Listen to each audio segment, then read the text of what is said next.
8. Facas nas costas, soldado no campo. Não pretendo usar meu luto como desculpa, mas é uma explicação. Pessoas agem de modo estranho depois de enfrentar uma perda inesperada. Embora Jasna estivesse distante, sua perda foi inesperada. Eu, como muitos, acreditava que ela fosse imortal. Como assim, velho? Do Diário de Navani Collin, Gezizash, do ano de 1174.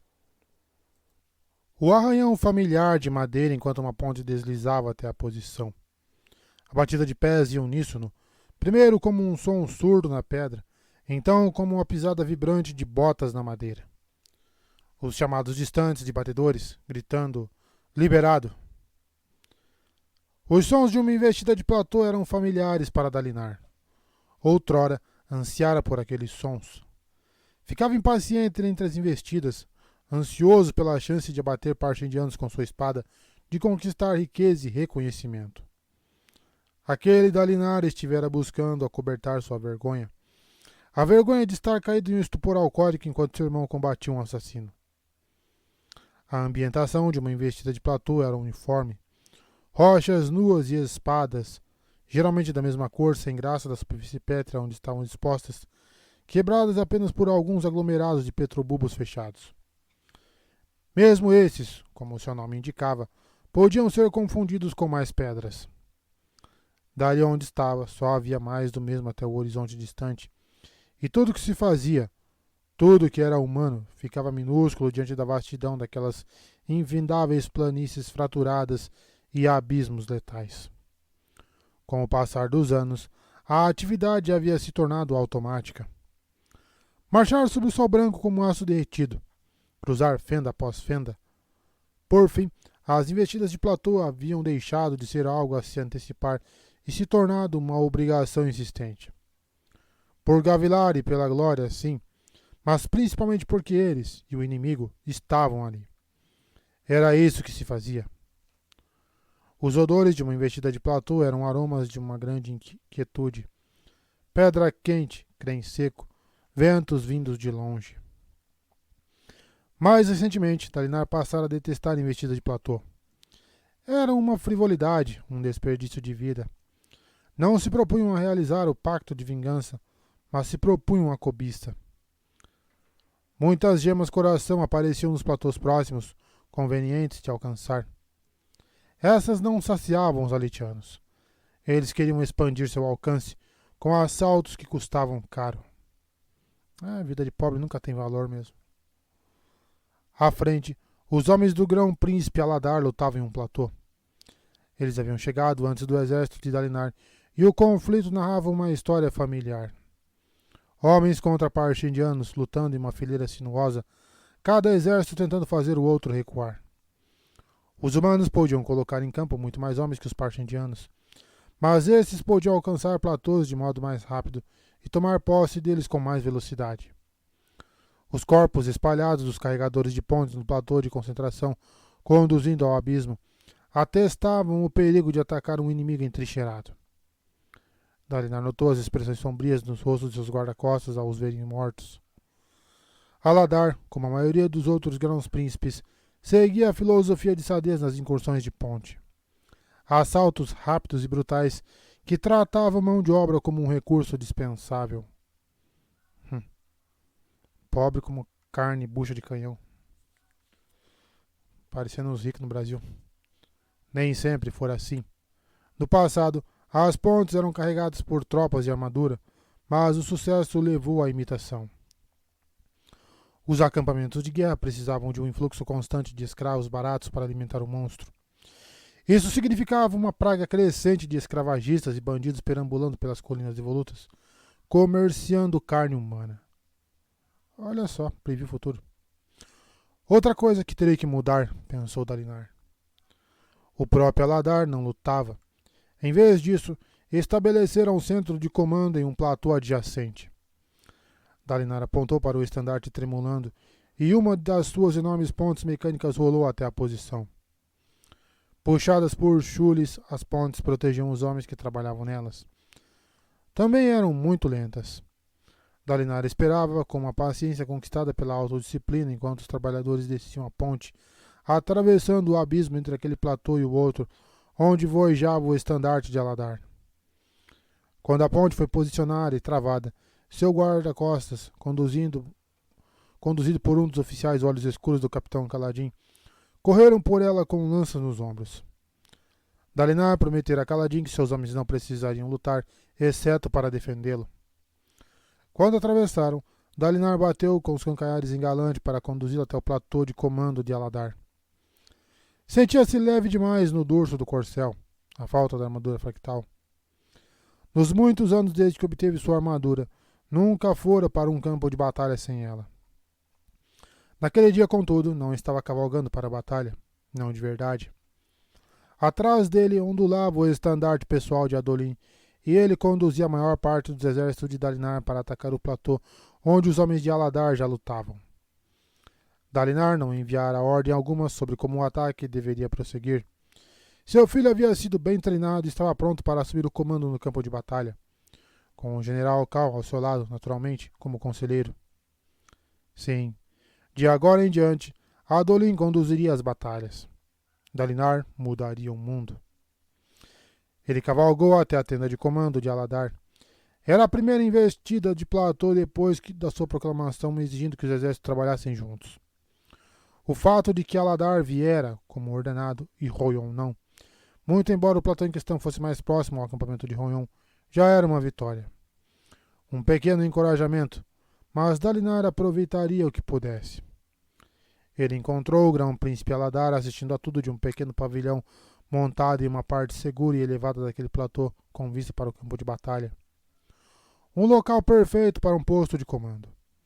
Aladar era um fractário, embora costumasse emprestar sua armadura e espada para um de seus oficiais durante as batalhas, preferindo liderar taticamente por trás das linhas de ataque.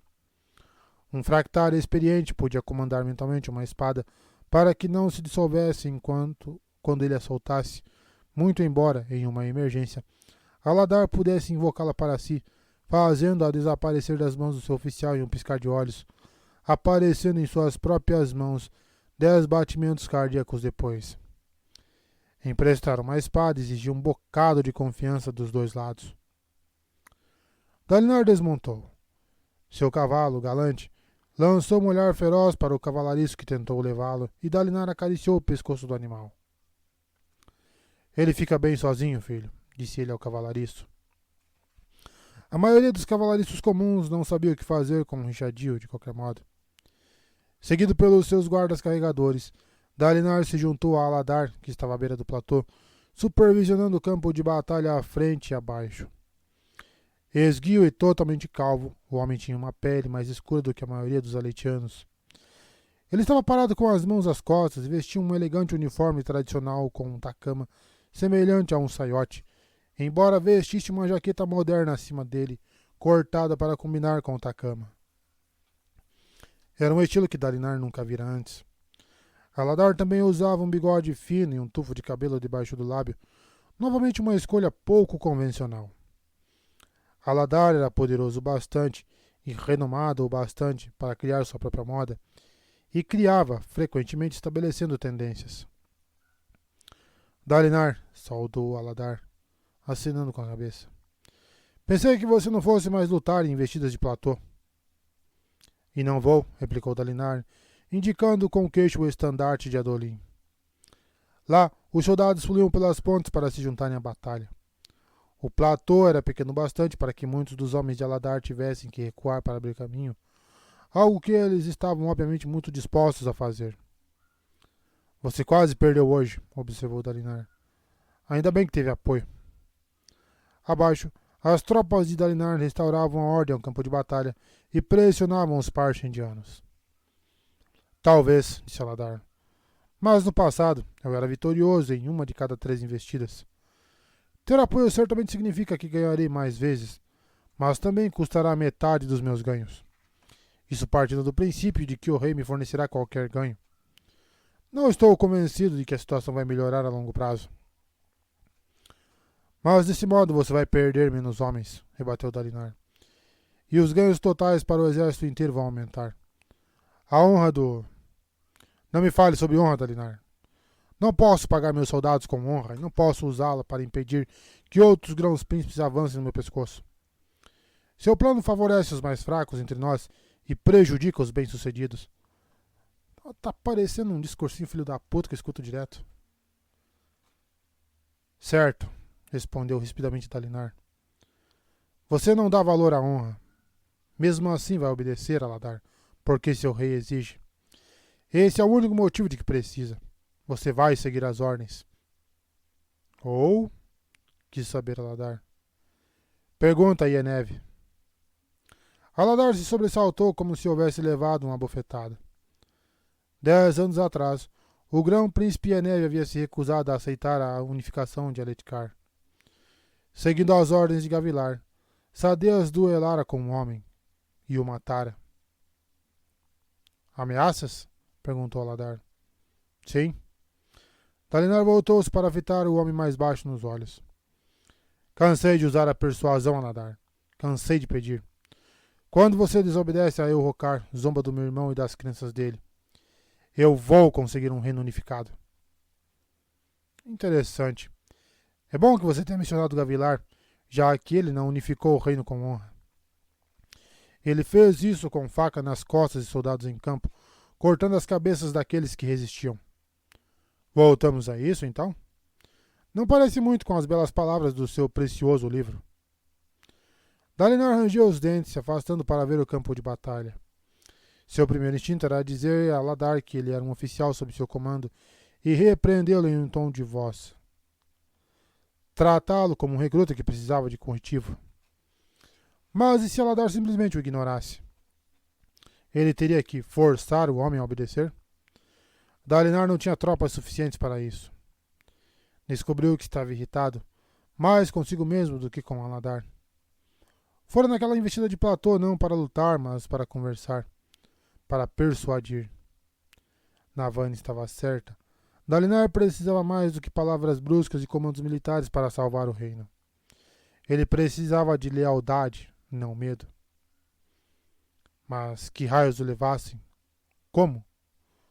Toda persuasão que realizara em sua vida fora feita com uma espada na mão e um punho na cara. Gavilar sempre foi o homem com as palavras certas que conseguia fazer as pessoas escutarem.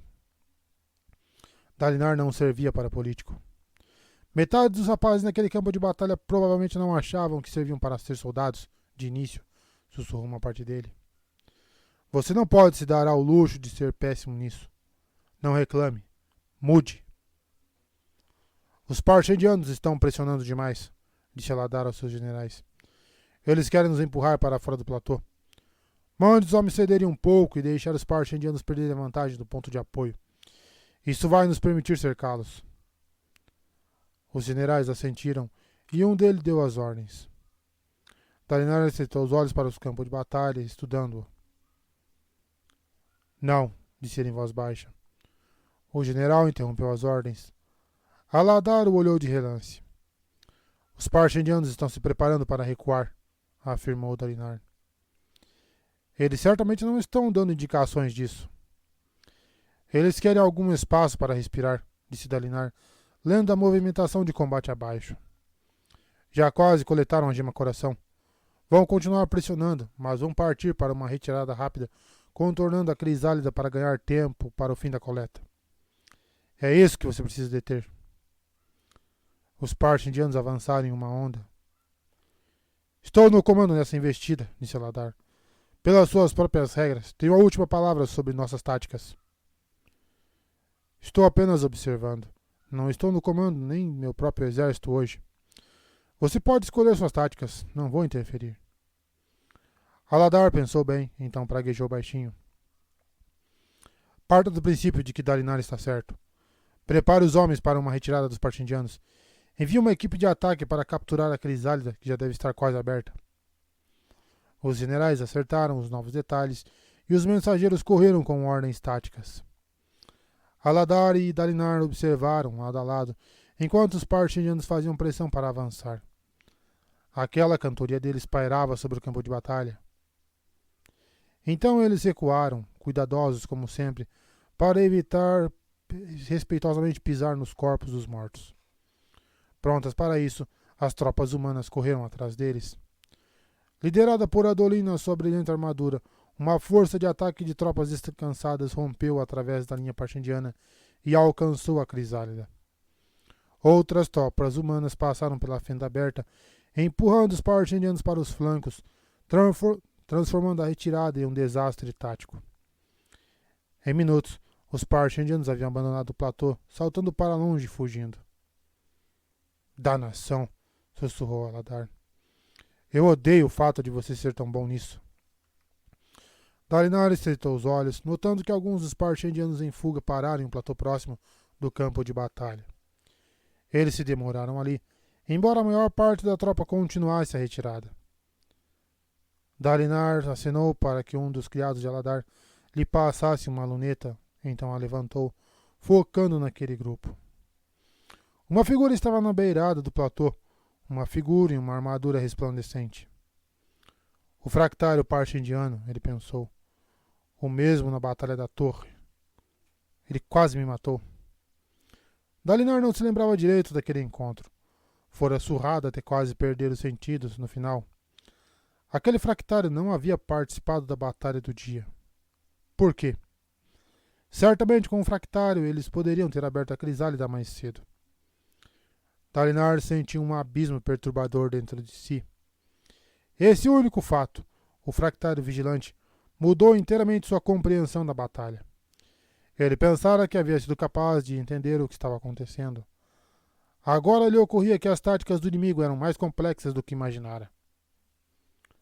Alguns deles ainda estão lá? Perguntou Aladar. Assistindo? Dalinar assentiu, abaixando a luneta. Eles já fizeram isso antes, em alguma outra batalha em que você combateu? Dalinar balançou a cabeça. Aladar matutou por um momento, então deu ordens para que seus homens no platô permanecessem alerta, com batedores a postos para vigiar um retorno surpresa dos parchendianos. Obrigado, acrescentou Aladar de má vontade, voltando-se para Dalinar.